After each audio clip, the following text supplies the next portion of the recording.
2. What came after?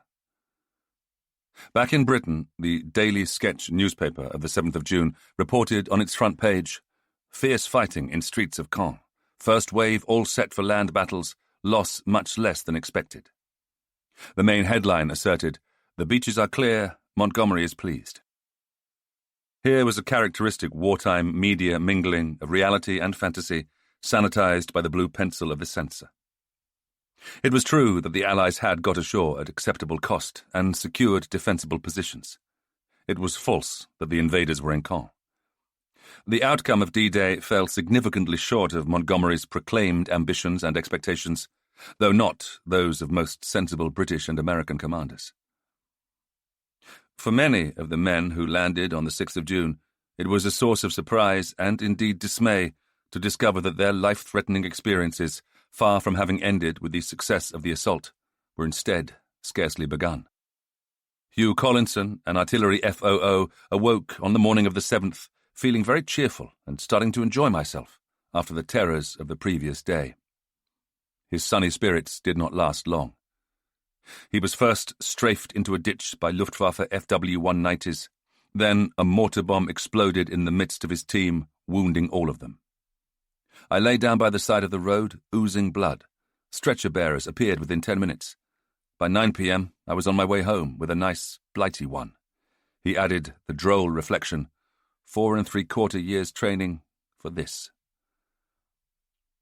On that second day, 3rd Division and explicitly 185th Brigade was called upon to renew its advance on Caen, most immediately by seizing the Lebisay Ridge, from which the Shropshires had been repulsed on the previous evening.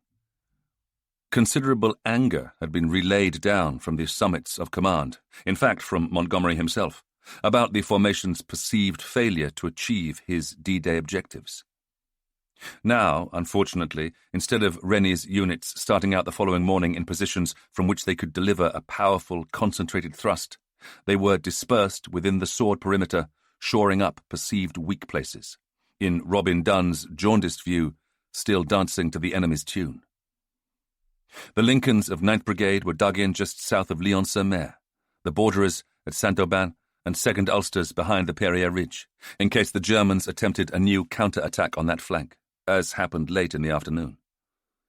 Thus, only the Warwicks and Norfolks were available to renew the drive for Caen, supported by the Staffordshire Yeomanry, with the tired Shropshires in reserve. Local commanders were called upon to launch a rushed attack, during which everything possible went wrong. In the rueful words of a tank officer, it was discovered that the enemy had moved into Lebisay Wood in great force. The defending Panzer Grenadiers knew their ground, which offered excellent cover. They were led by officers who understood their business. The British operation was planned by K.P. Smith, almost certainly shaken by his failures the previous day and by the harsh criticism he had received.